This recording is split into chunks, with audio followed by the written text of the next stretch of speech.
विधान परिषद निवडणूक अर्ज छाननीत महाविकास आघाडीच्या अर्जावर सही केलेल्या नागेश भोसले यांनी सही आपली नसल्याचं सांगितल्यानं फत्तेपूरकर यांचा अर्ज बाद होण्याची शक्यता आहे। सोलापूर विधान परिषद निवडणूक उमेदवारी अर्ज छाननीत मंगळवारी मोठा गोंधळ उडाला। सोलापूर विधान परिषद निवडणुकीसाठी महाविकास आघाडीच्या वतीनं आदित्य फत्तेपूरकर यांना उमेदवारी देण्यात आली आहे।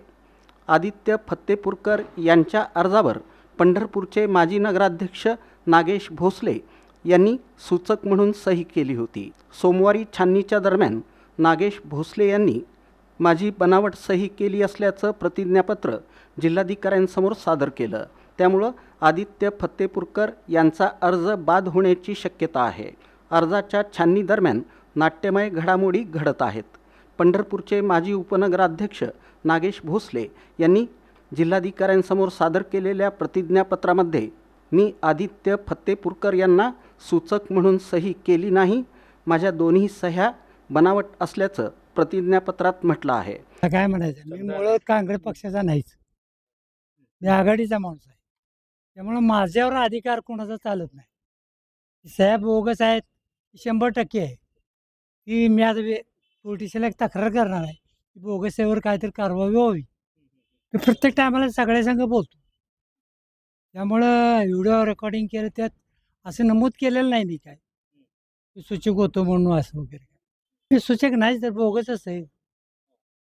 माझे फत्तेपूरचे संबंध आहेत, 20 वर्षापासून 25 वर्षापासून संबंध आहेत, पण मी त्यांच्या पक्षाचा नाही, काही नाही।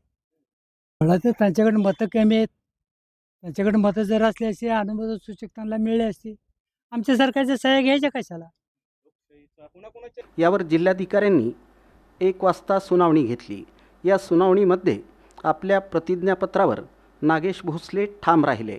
त्यामुळं आदित्य फत्तेपूरकर यांचा अर्ज बाद होणार असल्याची शक्यता आहे। या दरम्यान खासदार प्रणिती शिंदे या जिल्हाधिकारी कार्यालयात दाखल झाल्या। त्यांनी जिल्हाधिकाऱ्यांची भेट देखील घेतली। या कारस्थानामध्ये भाजप असल्याचा आरोप यावेळी प्रणिती शिंदे यांनी केला। नागेश भोसले यांच्यावर प्रचंड दबाव असल्याचा आरोप त्यांनी केला। नागेश भोसले यांच्यावर दबाव टाकून त्यांना प्रतिज्ञापत्र दाखल करायला लावलं असल्याचा आरोप यावेळी खासदार प्रणिती शिंदे यांनी केला। काल आमचा कॅन्डिडेट या ठिकाणी आमचा कॅन्डिडेट आदित्य फत्तेपूरकर महाविकास आघाडीकडून फॉर्म दिला। 10 अधिकृत सह्या त्या ठिकाणी केल्या होत्या आणि आज स्क्रुटिनीच्या वेळेस जो एक ज्यांनी सही केलेली त्याला भाजपच्या आमदारांनी वरून काही इन्स्ट्रक्शन आले असतील, भाजपच्या सगळ्या पदाधिकाऱ्यांनी त्याच्यावर प्रचंड दबाव आणला, त्याला पळवून नेलं, किडनॅप केलं खरं तर, आणि त्याला खोटं ॲफिडेव्हिट या ठिकाणी सादर करण्याचा दबाव आणला की ही माझी सही नाही आहे।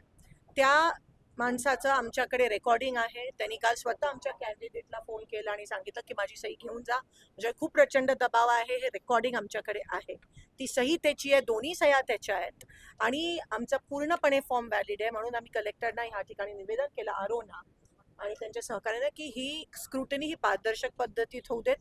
जर त्यांच्याकडे बहुमत आहे तर त्यांना भीती कसली आहे, काय सिद्ध करायचं गुंडागर्दी तुम्ही प्रयत्न करताय, होऊ देत नाही।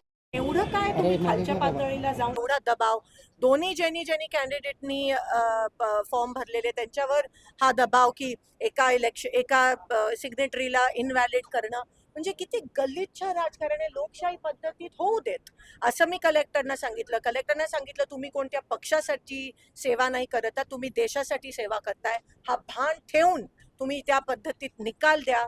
विकटीच्या बाहेर जाऊन तुम्ही चौकशी करून निर्णय पारदर्शक पद्धतीत द्या आणि इलेक्शन होऊ देत।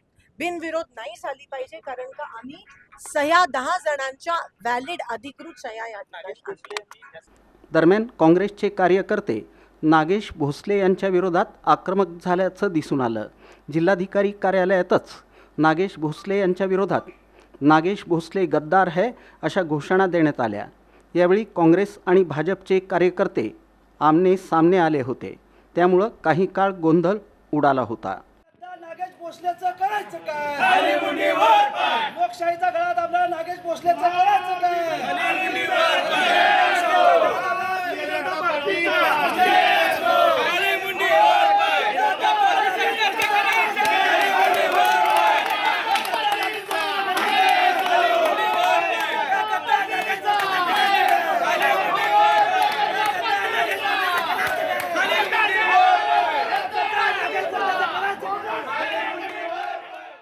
तर भाजपचे आमदार सचिन कल्याण शेट्टी यांनी भाजपला दोष देण्यापेक्षा खासदार प्रणिती शिंदे यांनी आपल्याला सूचक म्हणून बनावट सही का करावी लागते याचा विचार करावा असं ते म्हणाले. काँग्रेसच्या उमेदवाराला जे 10 सूचक आहेत तेही मिळणं कठीण होतं. 10 घरी जाऊन कसे 10 जोडणी केली, त्यात पण एक कमी पडला म्हणून खोटी सही केली. खोटी सही करायला अर्थच घेतली. आता भाजपचं काय समज बरं, एकूण काय 8-9 अर्ज झाले, त्यांच्या एकामुळे फरक पडतं काय? अख्ख्या जिल्ह्यातले गोळे केले तरी 4 नगरसेवक नाही त्यांच्याकडे, 4 सह्याच्या. त्यामुळे काँग्रेसची परिस्थिती एवढी ढासळलेली आहे, त्यांच्याकडे माणसंही नाही, सहकार्याला माणसं नाही. आता ही उद्विग्नता आहे त्यांची, त्यांचा खोटारडेपणा दिसायला लागलाय लोकांना. त्यामुळे हे असलं त्यांचं नाटक आहे. खासदार इथं नगरपालिका, महापालिका, जिल्हा परिषद मध्ये एवढे वेळ दिले असते ना, त्यांना ह्या 10 ठिकाणी सह्या मागायची गरज पडली नसती.